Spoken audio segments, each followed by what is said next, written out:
Welcome back to another episode of Wrestle Capsule, where you're going to be getting your weekly dose of pro wrestling talk. And I'm your host, B. So welcome back to the show. Today, I'm going to be talking to you guys about what happened on Wednesday Dynamite. Yes, I'm late, but it's better than late than never, okay? But yeah, we're going to be talking about that. But before I get into that, I just want to let you guys know that I have every intention of reviewing Full Gear, which is happening on the 19th, this Saturday. There's some matches that I am definitely looking for, while there's others that I could care less about. I'm just being honest. You know me, guys. I'm just going to be honest on this show. But yeah, I'm going to watch it and I'm going to keep an open mind, because sometimes there are times where Toni does surprise me and there are other times where he does not surprise me. So let's hope it is the first one and not the last one. But yeah, I'm going to be reviewing Full Gear, and you guys are probably going to get that video on Sunday. But yeah, let's just get into Dynamite. So one of the things I want to talk to you guys about happens to be the first match of the night, which was a tag team match between people of the Blackpool Combat Club versus people of JAS, Jericho Appreciation Society. So it was Claudio Castagnoli and Bryan Danielson versus Chris Jericho and Sammy Guevara. The match was still good, but I feel like I get that the Blackpool Combat Club and JAS, they had their feud going on. It's been going on for quite a while. And I'm wondering how long Toni is going to keep this going. Not trying to be a negative Nancy. I'm just calling it like I see it. Or if we haven't seen these four in a match with one another, like a 2-on-2 tag team, we've seen a combination of, Claudio and Chris, or Bryan and Chris, or Sammy and Bryan. Like it's always it's just a mixed up of you're gonna get one way or another some sort of combination. I get it, and I mean I'm getting a little tired of it, but I mean, like I said, the match was good. These four guys they're talented wrestlers. I'm getting a little tired of it, and then knowing that. Let me just talk about this real quick before I move forward. So, having this tag team match, right? And I believe, if I'm not mistaken, Castagnoli and Danielson won against Jericho and Guevara. Okay. Jericho and Guevara lost. All right, cool. But it's very weird to me. And you guys let me know in the comments below what you feel about it. It's a little weird to me that these four are going to be in like a fatal four-way thing for Full Gear for the Ring of Honor World Championship. So it's going to be Claudio Castagnoli versus Bryan Danielson versus champion Chris Jericho versus Sammy Guevara. What? I always find that weird when wrestling promoters do this. When you got people in a group, I know everyone in the group has to advance. I understand that. But it always makes me feel weird. And I'm like, okay, who do I root for? Like, I mean, Claudio and Bryan, they in the same group. Jericho and Sammy, they in the same group. And it makes me feel weird. But this here in particular is just, I don't understand. And I'm wondering how that's going to break down both of these stables in AEW. Who's going to win this? I have a feeling, and oh gosh, now I'm getting into freaking predictions. I'm not doing predictions this time. I'm just not, okay? I don't need to do it, but I will say this for this. I feel like Chris Jericho is going to retain. He cheats, okay? He cheats, but I mean, I don't know. I think Jericho's gonna retain the Ring of Honor World Championship, but it's just weird. I'm just like, why would I want to see Claudio and Daniel go against each other for the belt? Why would I want to see Chris and Sammy go against each other for the belt? Like, come on. This booking is weird. This booking is hecka weird. I'm finally getting what I want. Well, kind of. Was not expecting Toni to book Powerhouse Hobbs, Wardlow, which I'm excited about, and also Samoa Joe. What? Okay, so we having a triple threat match for the TNT Championship with all three of these men. Now, I'm happy about the Wardlow and the Powerhouse Hobbs match because I've been wanting this. You guys who have been with me from the get-go, every time I talk about these two men, I'm always talking about these two having a match. And now that the TNT Championship is on the line, I'm like, let's go, okay? But with Samoa Joe, now don't get me wrong, I love me some Samoa Joe, okay? Can we just like not have him in this match? Like, I mean, I guess it's gonna spice it up. So, I mean, I'm interested in seeing who's gonna win, but I mean, I guess if I'm gonna get what I want, I mean, I gotta have a compromise. Like, I understand compromise is key. Yo, this Full Gear World Title elimination match between Ethan Ego Page versus Bandido. I love Bandido. I really do. Ever since he had his first match with, I believe it was Chris Jericho, was phenomenal to the point where I was just like, yo, dude, you need to get signed to AEW, like for realsies. And then finding out he did get signed, I'm just like, I'm so happy. So to see him on the match card for Dynamite against Ethan Page, I was like, okay, all right, let's go. Now, overall, the match was good. I loved seeing Bandido show off his skills and his athleticism in the ring. Ethan Page, I mean, quite honestly, I like him better on the mic than in the ring. Not saying he sucks in the ring, because he doesn't, but I feel like there's always more room for improvement. And I mean, he's been with AEW for a while, so I understand why he won the world title elimination match. So I mean, I respect that. He needs to get his shine. It's way long overdue. Like, this man has been putting in work, and I miss Man of the Year. My ego is about to run wild. Top tier with Premier. We make your career. The Man of the Year. The Man of the Year. I'm sorry. I loved, oh my gosh, Ethan Page and Scorpio Sky together. Like, I loved it. So, I mean, give me Ethan. Okay, that's cool. I know some people are like, this is horrible. This is the worst. Like, Bandido should have won. Like, he put in more work. Like, he was really getting over in the match. Yada, yada, yada. This is too soon for him to lose. But at the same time, Ethan Page has been putting in work and has been there longer, and he needs this opportunity to shine. So, I mean, like I said before, I respect that. So, originally, it was supposed to be a match, the AEW Women's World Championship match, Interim, excuse me. Let me say it right. So originally for the AEW, wait, hold on. Let me say it right, because this is such a long title, and you guys already know how I feel about the dang interim thing. Parentheses. I hate it. I hate it with a passion. But let me say it right. AEW Interim Women's World Champion Toni Storm. So this was a championship match. So it was champion Toni Storm. Originally, it was supposed to be her versus the Bunny, but that didn't happen. Instead, she got switched out, and Anna Jas. Oh gosh, I do not like her. I used to like Anna J in the super beginning, but I feel like as time went on, she's become less and less enjoyable in the ring and on the mic. I might be the only one in this boat, but okay, I got the paddle, it's all good. I'm just gonna sail on through with this.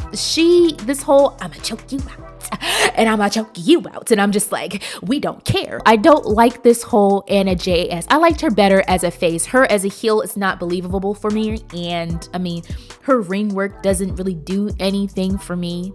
Everyone can learn, everyone can grow, everyone can improve. And I just feel like she it just got worse, and I was expecting it to get better. But anyway, it was Anna Jas versus Toni Storm for the AEW Interim Women's World. Jeez Louise, this is so much. AEW Interim Women's World Championship match. Jeez Louise. We know that Toni is going to keep that belt. We know that Thunder Rosa is not like, she has been out for a while. I get it, injury, yada, yada, yada. But like, oh, Toni's a champion, okay? I love Thunder Rosa. I do miss her. I want her to come back because I feel like she added so much to the women's division at AEW. But this girl's been out for way too long, making me think, like, wait, is she, like, done for good? Like, just give Toni the belt. Like, stop playing games. Throw the interim in the trash and just give it to Toni. But yeah, this match, I mean, it was aight. I mean, it wasn't anything to run home about. Like, obviously, Toni Storm won. Dodoy. But what was interesting was after the match, when Jamie Hayter, Britt Baker, and Rebel came out. And it was Toni Storm and Jamie Hayter in the ring looking at each other like, girl, I'm gonna whip your, I'ma freak you up on Saturday. Like, you, that belt's mine. And I'm just reenacting how Jamie looked to me. And then Toni is just like, girl, you ain't gonna get this belt. This belt is mine, all right? So I loved it. It was just so much intensity. I loved it. I am looking forward to this. I have a feeling that Toni Storm is going to retain, but I would love for Jamie Hayter to win this title. That would be pretty dope. She's so strong. She's good in the ring. I mean, she doesn't talk much, but when she does, you feel it. But I love Toni. So I mean, regardless of who wins, I mean, I'm not gonna cry about it. Like, both women are really good, and I feel like Toni Storm has been holding it down since Thunder Rosa has been out in injury. Like, Toni has been a really good champion, and I respect her. But I'm ready for some Jamie Hayter. The verbal showdown between Jon Moxley and MJF. Oh, how I enjoy these two so much, more than I thought I would, you know? Like, oh, I'm so looking forward to this AEW World Championship match between MJF and Jon Moxley. Like, I've been looking forward to it. And I want MJF to win. Like, it really is long overdue. He's been putting in work. I can't wait for him to be a champion and to see how he's going to be as a champion, because we haven't seen that yet on AEW. But every time you give Moxley a mic, every time you give MJF a mic, you better, like, you're in for a ride. Directly and indirectly reference CM Punk.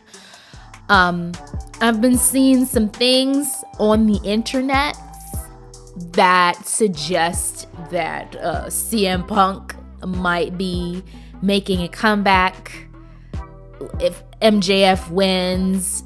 I mean, hypothetically, if MJF wins, that CM Punk will be making a comeback, and then everybody wants CM Punk to come. I won't say everybody. I'm not going to speak for everybody, because there are people out there, I'm not going to say who, that, I mean, CM Punk not being there hasn't hurt me. Don't hate the man. You guys already know my opinion about CM Punk.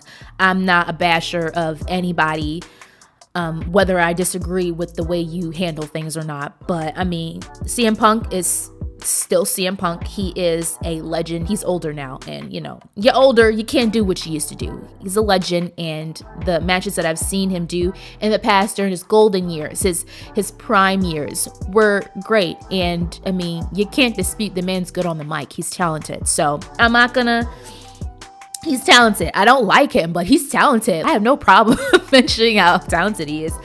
But there's people out there, there's wrestling fans out there, there's CM Punk fans out there on Twitter just like, we want CM Punk back. We want CM Punk back. Bring him back. Where's Phil? Like, there's all of that. And I mean, I get it. They love him. They're a huge fan of him. They have followed his career for years, and the way that whole thing went down and him getting suspended, I get it. I get it. They're just like, that was such an abrupt halt to how CM Punk was in AEW. So I understand that. So I mean, I'm an understanding person, okay? I can see both sides.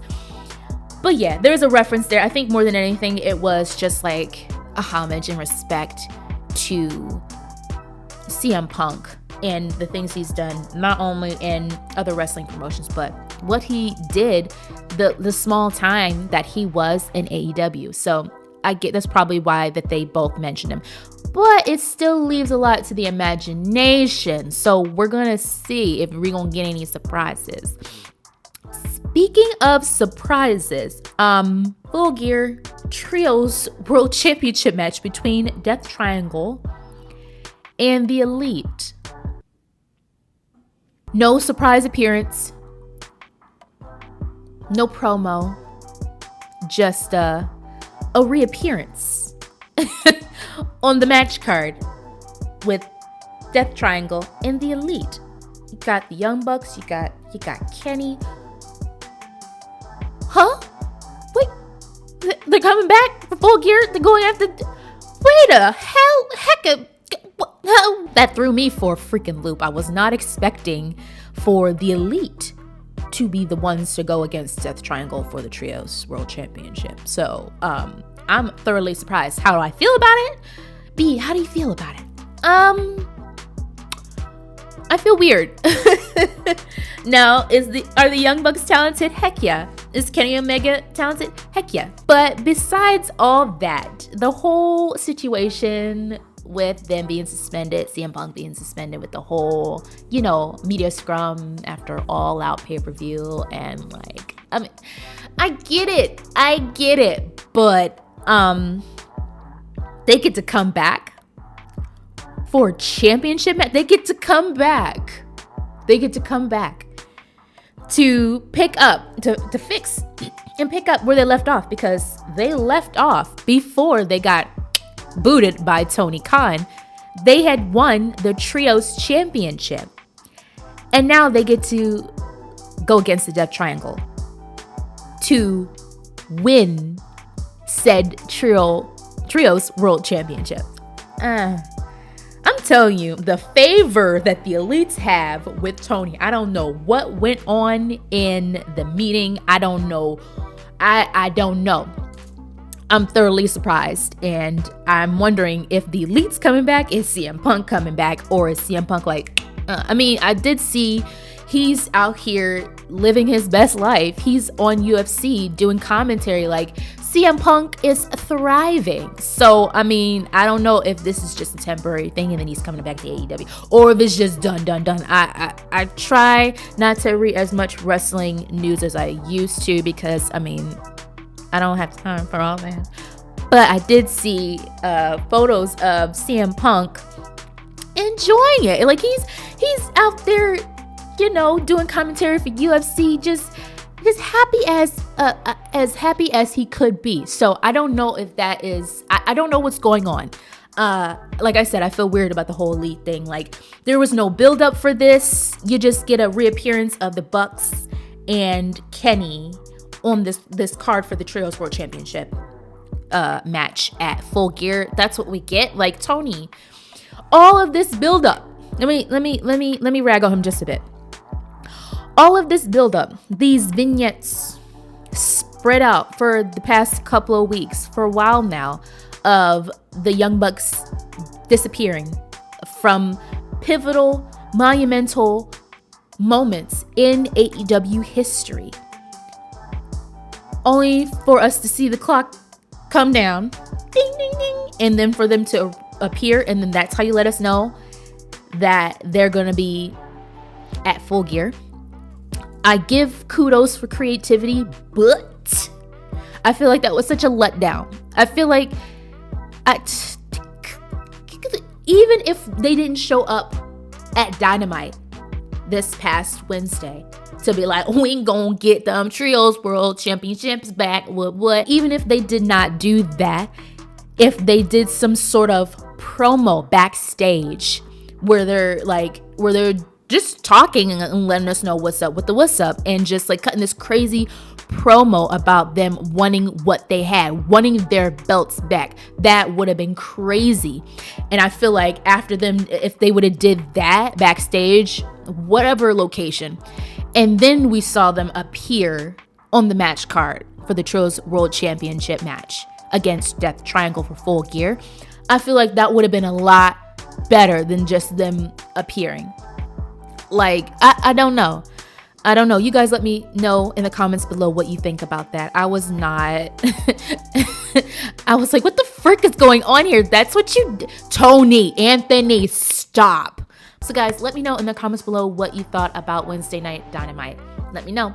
Don't forget to like, comment, and subscribe for more Wrestle Capsule episodes.